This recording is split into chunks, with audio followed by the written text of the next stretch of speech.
आज शनिवार का दिन है। शाम के समय पर कटोरी में सरसों का तेल ले लीजिए। शंकर के शिवलिंग पर किसी मंदिर में जाकर सरसों का तेल शिव पर चढ़ा। तेल चढ़ते समय शंकर के शिवलिंग पर त्रिपुंड बना दें। ये एक उंगली, चीटी उंगली के पास वाली उंगली शंकर के शिवलिंग पर टच कर कर रखें और अपनी मनोकामना पूर्ण करें। बाबा विश्वनाथ पूरा करता है। शनिवार के दिन जो पीपल के वृक्ष में सरसों के तेल का दीप लगाता है, शनि सबको लगता है, केवल शनि नहीं लगता तो एक मेरे महादेव को, मेरे भोले बाबा को नहीं लगता। शंकर के पास में शनि आ गए। शनि ने आकर कहा, भोलेनाथ कृपा करिए बाबा, मैं बड़ा कष्ट में हूं, मैं करूं क्या? बाबा भोलेनाथ ने कहा, जा गंगा जी के तट पर काशी में जाकर एक शिवलिंग की स्थापना कर, उसकी आराधना कर और तेरा शरीर ठीक हो जाएगा, कष्ट नहीं भोगेगा। शनि महाराज ने काशी में जाकर शिव जी की स्थापना करी। आज भी नियम है, जिसको शनि लग जाता है एक काजल की डिब्बी ले लो और काजल की डिब्बी को 21 बार उतार कर उसको एकांत में जाकर, जंगल आदि में एकांत में किसी पेड़ के नीचे इतना सा खड्डा खोद कर उसमें काजल की डिब्बी को डाल दो और मिट्टी से पूर दो, उस व्यक्ति का शनि समाप्त हो जाता है। काशी विश्वनाथ का नाम लेकर काजल की डिब्बी को 21 बार उतार कर अगर काशी विश्वनाथ का नाम लेकर शनि वाले व्यक्ति को अगर पेड़ के नीचे दबा दे, शनि। शंकर भोलेनाथ ओघड़दानी की कथा कर रही है। महाराज शनिवार के दिन अगर शिव की आराधना करी जाए, शनिवार के दिन अगर शंकर को जल चढ़ाया जाए तो जिंदगी में व्यक्ति की कभी अकाल मृत्यु नहीं होती। महाराज कोई भी मनुष्य इस पीपल के पेड़ के नीचे अगर 7 दिन में आता है और उसके हाथ में अगर कोई सामग्री होती है तो तू उसके घर में प्रवेश नहीं करेगी। नियम है पीपल के वृक्ष का, या तो पानी का लोटा लेकर जाओ, कुंकू का चोपड़ा लेकर जाओ, शक्कर लेकर जाओ, या पेड़ के नीचे चीटी को डालने के लिए आटा ले जाओ, पर खाली हाथ पीपल के वृक्ष के नीचे कभी मत जाओ, कभी नहीं जाओ।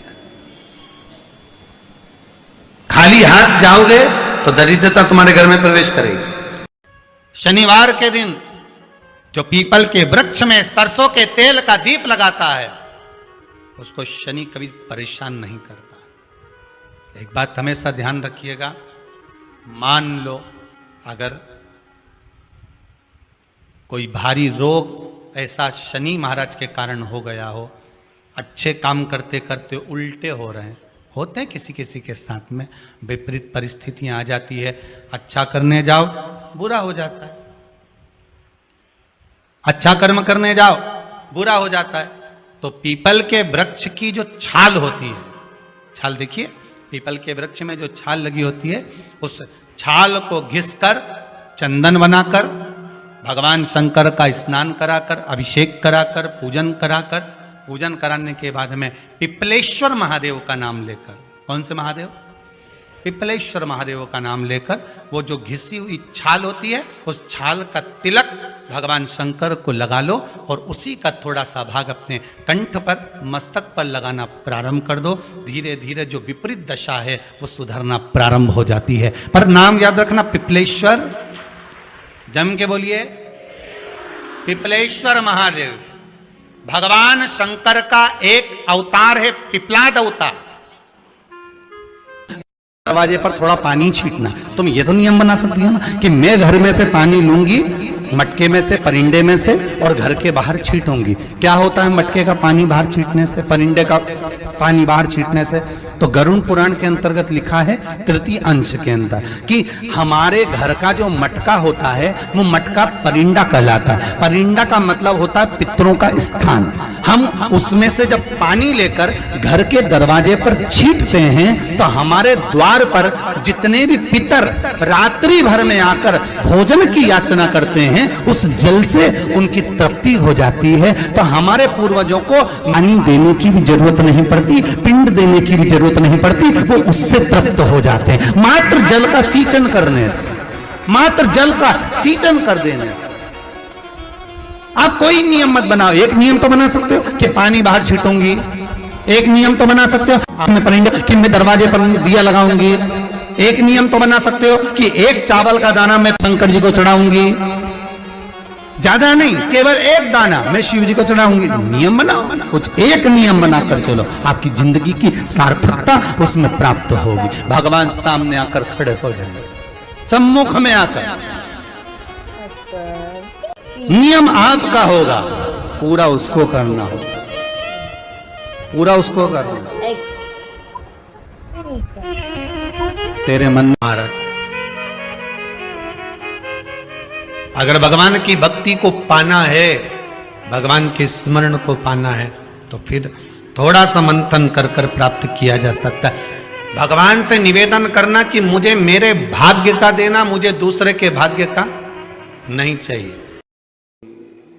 हनुमान जी महाराज शंकर भगवान का एक अंश स्वरूप है, एक अंश स्वरूप। पूरी शिव महापुराण की कथा को उठाकर देखिए, स्कंद पुराण को, मत्स्य पुराण को, कूर्म पुराण को उठाकर देखिए। एक बाणासुर का चरित्र और एक श्री हनुमान जी महाराज का चरित्र, बहुत सुंदर सुंदर। शिव का एक अंश माता अंजना के तप साधना से शिव की प्रागट्यता और शंकर भगवान की प्रागट्यता से शंकर का स्वरूप प्रकट होना। इसीलिए तो कहते हैं शंकर सुमन केसरी नंदन।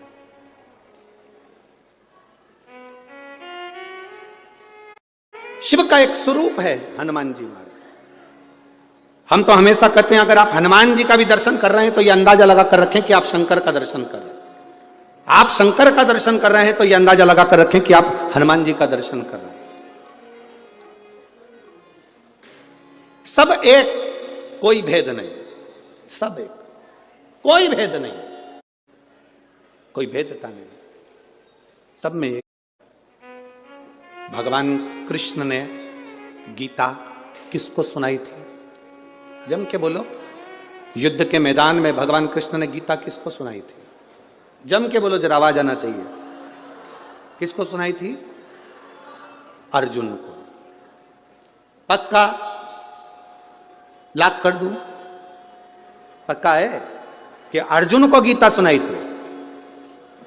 जिसने स्कंद पुराण का स्मरण करा हो, मत्स्य पुराण का स्मरण करा हो, उसमें संवाद मिलता है द्वारकाधीश के पास में जब अर्जुन पहुंचे, अर्जुन ने निवेदन करा कि आप मेरी ओर से युद्ध लड़ें। भगवान ने कहा भी जाओ, मैं बुलाऊंगा तब आना। अर्जुन आए, हनुमान जी को भी बुलाया। अर्जुन हनुमान जी दोनों आए, द्वारकानाथ संध्या करने बैठ गए, उठे नहीं। तब दोनों अर्जुन और हनुमान समुद्र के किनारे घूम रहे हैं, दोनों घूम रहे हैं।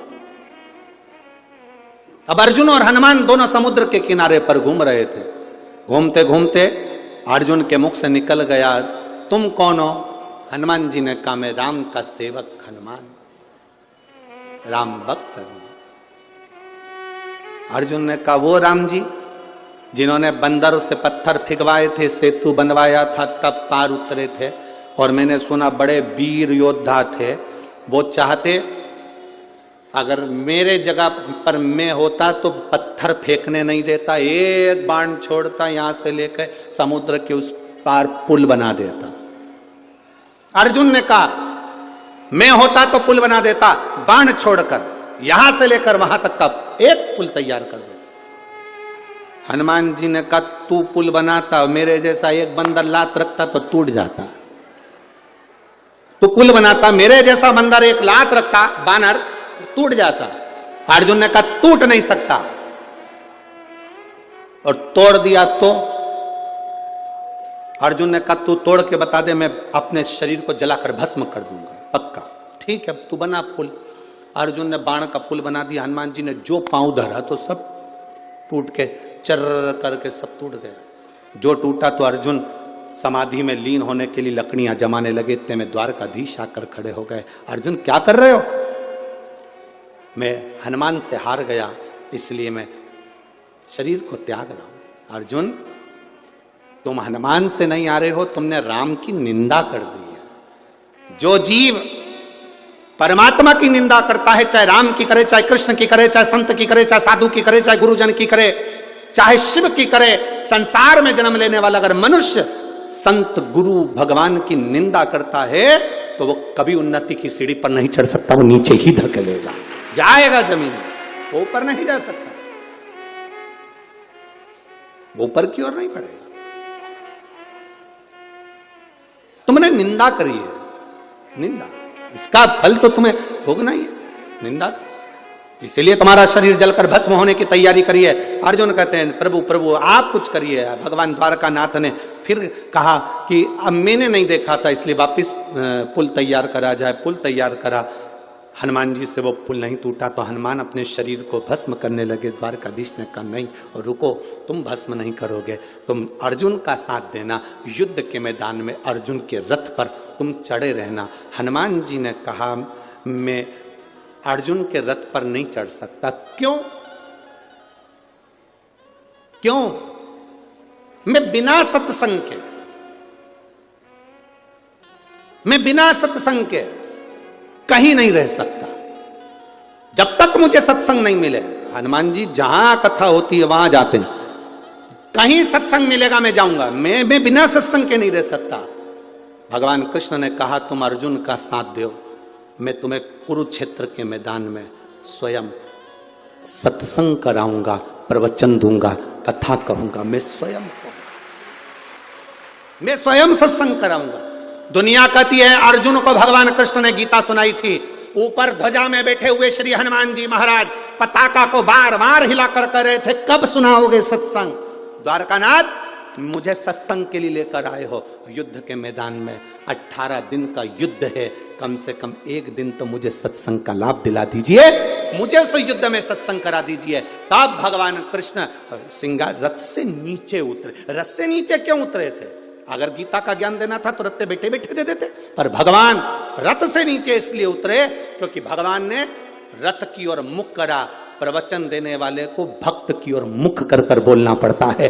हनुमान की ओर देखकर द्वारकाधीश ने प्रवचन गीता का ज्ञान दिया। उसका एक स्वरूप है, उसको जाना, उसको पहचानना सरल नहीं है। जो हनुमान को जान गया, जो शिव को जान गया, उसकी जिंदगी सार्थक हो गई। जैसे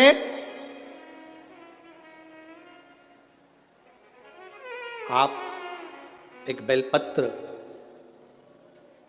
जैसे आप एक बेलपत्र कि ये दो जो पत्तियां होती हैं, जरा ध्यान देंगे, ये दो जो पत्ती नीचे की रहती है बेलपत्र, आगे का भाग एक बेलपत्र और नीचे की जो ये दो पत्तियां होती हैं, इन दो पत्तियों के ऊपर एक एक शमी पत्र।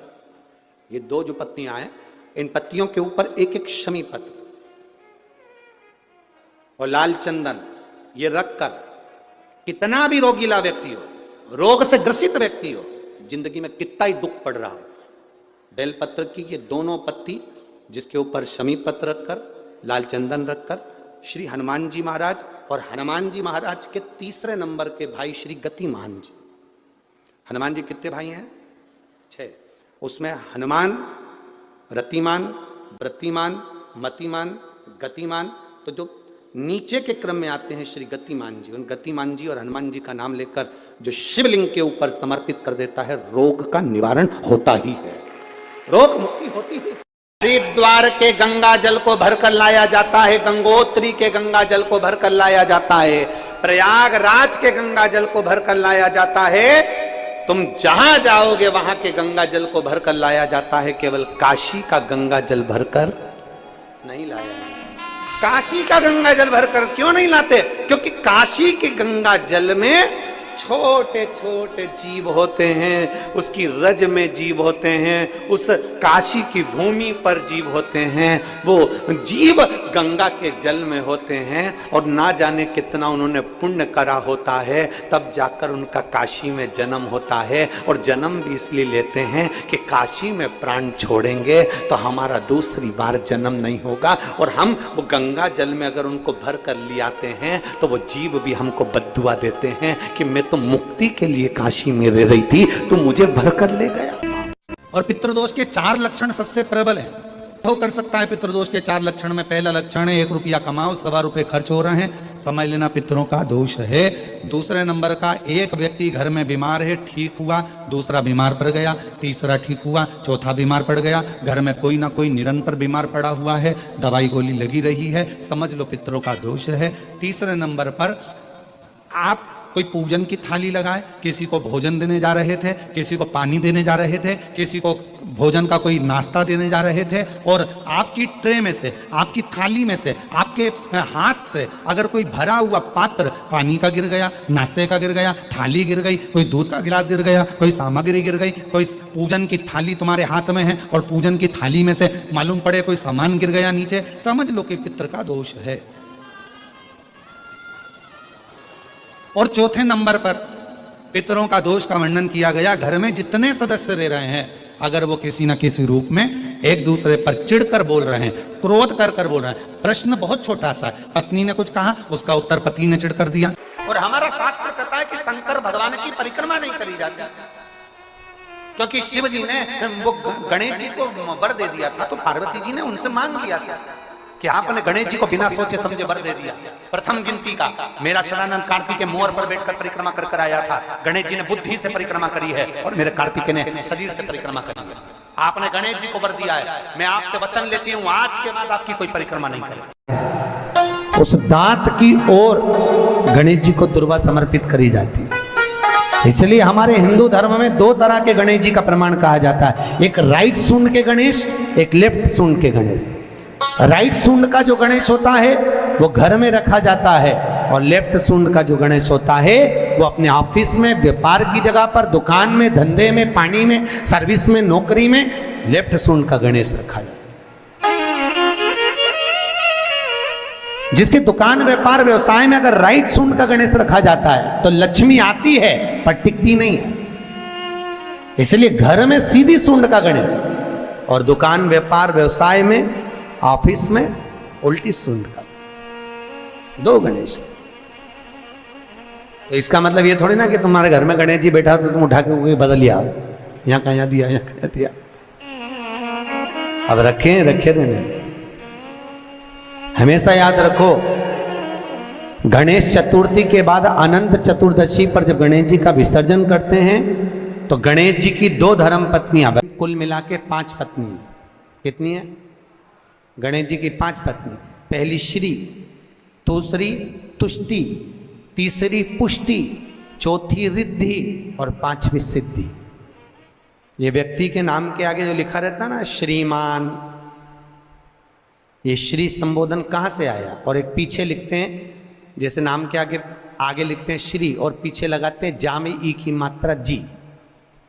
लिखते हैं कि इधर नहीं लिखते? लिखते हैं श्रीमान अग्नि प्रसाद जी, श्रीमान बद्री प्रसाद जी, श्रीमान हरीश प्रसाद जी। तो श्री आगे क्यों आया और जी पीछे क्यों आया? कौन ने लगाया, किस लिए लगाया, कौन ने बताया कि आगे श्री लिखो? किसी के नाम के आगे जी लिख दे, पीछे श्री लिख दे, मर्जी अपनी, अपन कुछ भी लिख सकते। पर किसने कहा कि आगे श्री लिखो? क्योंकि गणेश जी महाराज जब विवाह करने जा रहे थे और गणेश जी की जब बारात जा रही थी तो यमुना जी के तट पर गणेश जी की प्रथम पत्नी श्री गणेश जी के चरण पखारने के लिए खड़ी हो गई। और प्रथम गिनती में जब गणेश जी चलने लगे तो श्री ने उनके चरणों को रोक लिया और कहा, प्रभु मैंने आपका आवाहन करा है, मैं आपको अपने पति के रूप में देखती हूँ। भगवान गणेश जी ने कहा, तूने प्रथमता में मुझे पाया है, जिसके नाम के आगे तेरा संबोधन लगा रहेगा वो जगत में प्रसिद्ध होता चले जाएगा। इसलिए श्रीमान लिखा जाता है। अब जी का संबोधन कहां से आया वो भी समझ लीजिए। हर कहीं से थोड़ी ना लगा दिया जाता है कि जी कहां से आ गया। एक पत्नी भी लगाती है जी, और जब वो बोले ए जी तो तुरंत खसक लो जी, नहीं तो 500 गया जी। उसके जी में थोड़ा भारीपन है। 33 करोड़ देवी देवता में सबसे सुंदर जोड़ी थी शंकर और पार्वती की। सही है कि गलत है? कभी नहीं झगड़ते थे। इसलिए पृथ्वी पर ना तो लक्ष्मी जी के व्रत हैं ना ब्रह्माणी के व्रत हैं। ना इंद्राणी के व्रत है। अगर पूरी पृथ्वी पर सबसे ज्यादा व्रत किसके हैं? माता पार्वती। तीज का व्रत किसका? पार्वती का। चतुर्थी का व्रत किसका? पार्वती का। चौथ का व्रत किसका? पार्वती का। छठ का व्रत किसका? पार्वती का। जितने व्रत है सब माता पार्वती। लक्ष्मी जी का कोई व्रत है क्या? अरे बोलो तो, ये आप लोग वैभव लक्ष्मी का व्रत करते हो, ये पुराना व्रत नहीं है, ये तो अभी अभी लोगों ने चालू कर दिया। ये लक्ष्मी, यहाँ कई लोग अमावस्या के दिन, दिवाली के दिन व्रत रख लेते हैं। हमारे भगवान विष्णु ने लक्ष्मी जी का मुख देखा, देखकर हंस दिए। इतने में लक्ष्मी को क्रोध आ गया, हे नारायण तुम मुझे देखकर हंसे हो घोड़े की तरह, इसलिए मैं तुम्हें श्राप देती हूं, तुम्हारा सिर कट जाए और तुम्हें घोड़े का मुख लग जाए। तो भगवान नारायण को घोड़े का मुंह लगा और नारायण का हयग्रीव अवतार हुआ। कौन सा अवतार? हयग्रीव। ये लक्ष्मी का श्राप नारायण को लगा था, इसलिए लक्ष्मी का कोई व्रत नहीं। ब्रह्माणी ने ब्रह्मा को श्राप दिया था पुष्कर राज की भूमि पर। जब पुष्कर राज की भूमि पर यज्ञ हो रहा था, ब्राह्मणों ने कहा ब्रह्म देवता मुहूर्त निकल रहा है, जल्दी यज्ञ में बैठो। ब्रह्मा जी ने नारायणी से कहा, ब्रह्माणी से कहा, ब्रह्माणी जल्दी चलो, सरस्वती जल्दी चलो, यज्ञ में बैठना है। ब्रह्माणी ने कहा भी आई तैयार होके। ब्रह्माणी तैयार होने में लगी रही, बहुत समय निकल गया, मुहूर्त निकलने लगा। ब्रह्मा जी से ब्राह्मणों ने कहा ये मुहूर्त निकल रहा है। ब्रह्मा जी ने कहा करे क्या? इतने में ब्राह्मणों ने कहा तुम बताओ क्या करे? ब्रह्मा जी बोले आपको जो करना है करो। ब्राह्मणों ने गाय को पकड़ कर ले आए और गौ माता को खड़ी कर कर गाय के सामने वेद ध्वनि करना प्रारंभ करा। जब वेद ध्वनि करी तो गाय के मुख से वेद माता गायत्री को प्रकट कर लिया। गायत्री को प्रकट करा, ब्रह्मा जी के पास में गठजोड़ा बांधकर बिठा दिया। जैसे बिठाया उसी समय पर ब्रह्माणी आ गई और ब्रह्माणी ने आकर देखा ब्रह्मदेव तुमने मेरी जगह पर दूसरी नारी को बिठाया है, मैं तुम्हें श्राप देती हूं, तुम्हारे पृथ्वी पर कहीं मंदिर नहीं बनेंगे। ब्रह्माणी ने श्राप दे दिया। कहीं पर मंदिर है ब्रह्मा जी का? केवल एक जगह पुष्कर जी में, जहां यज्ञ करा था वहां। तो ब्रह्माणी ने ब्रह्मा को श्राप दिया, लक्ष्मी ने नारायण को श्राप दिया, इंद्राणी ने इंद्र को श्राप दिया, पर एक माता पार्वती ऐसी थी जो कभी ऊंची आवाज में बात नहीं करती थी। इसलिए पृथ्वी पर सबसे ज्यादा व्रत माता पार्वती के होते हैं। चतुर्थी का व्रत करने वाली जो माताएं होती हैं, जो चतुर्थी का व्रत करती हैं, आज भी चतुर्थी मान्य हो रही होगी, तो चतुर्थी का जो व्रत करने वाली होती हैं, जो चतुर्थी का पूजन करने वाली होती हैं, उनके भीतर का एक भाव होता है कि जैसे ही शाम का समय आए चंद्रदेव का पूजन करें। चंद्र जब प्रकट हो जाए, कलश भर लिया, उसके नीचे आखा दाना रख दिया, चावल गेहूं जो भी आप रखते हो पूजन के लिए, ऊपर पात्र आदि रख दिया, जलाशय, फिर अपन ने घी का दिया लगाकर पूजन भी कर ली। तो जो चतुर्थी का पूजन करने वाली होती है, जो चतुर्थी का नियम व्रत धारण करने वाली होती है, बड़ी बड़ी चतुर्थियां करती हैं या उसका नियम धारण करती हैं, तो चतुर्थी का जो पूजन करती है वो किस चीज के लिए होता है? केवल संतान, पुत्र, परिवार, हमारा कुटुंब, हम जिस कुल में हैं, हमारा कुल वैभव की ओर बढ़े, संपदा की ओर बढ़े और उसकी आयु बढ़े, उसकी आयु बढ़े, वैभव बढ़े। बहुत ध्यान दीजिएगा महाराज। चतुर्थी की पूजन में जो आप आखा दाना रखते हो, गेहूं वगैरह कुछ भी जो रखते हो, उसकी बड़ी महत्वता होती है महाराज।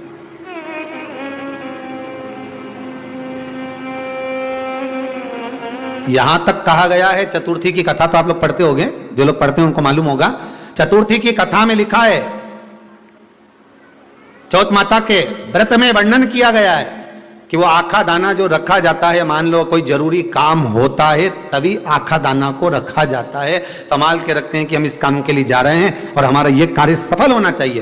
तो जिसने चतुर्थी का व्रत करा है, जिसने चंद्रदेव का पूजन करा, चतुर्थी का व्रत करा, वो गणेश जी से विनती करके वहां से 2-4 आखा दाना उठा ले और जो व्यक्ति का काम अटक रहा है अपने ही घर का, पर दूसरे कुल को नहीं देना, अपने कुल के अंतर्गत जो काम अटक रहा है उसकी जेब में, उसके पल्लू में उस चीज को रख दिया जाए। तो चतुर्थी जो अगली आती है, जैसे आप महीने की करते हो तो महीने की, और आप जैसे करते हो कि 4 अलग बड़ी बड़ी चतुर्थी करते हो तो उसके अनुसार आपका कार्य सिद्ध होता ही है। उस आखे दाने का इतना महत्व होता है क्योंकि चतुर्थी का व्रत करने वाली माता जब व्रत करती है तो स्वयं चतुर्थी की कथा में लिखा हुआ है कि पार्वती जी गणेश जी से चतुर्थी की कथा बचवाती। चतुर्थी की कथा बाची किसने थी? स्वयं गणेश जी महाराज ने। और सुनी किसने थी? माता पार्वती। बाचने वाले गणेश जी थे, सुनने वाली माता पार्वती थी। तो चतुर्थी की कथा जब होती है तो उसको स्वयं गणेश जी बाच रहे हैं। तो व्रत कौन सुन रही है? माता पार्वती। और आपने जो आखा दाना लिया वो गणेश जी के भाव से लिया, गणेश जी से निवेदन करके, विनय करके, प्रार्थना कर उसको प्राप्त किया।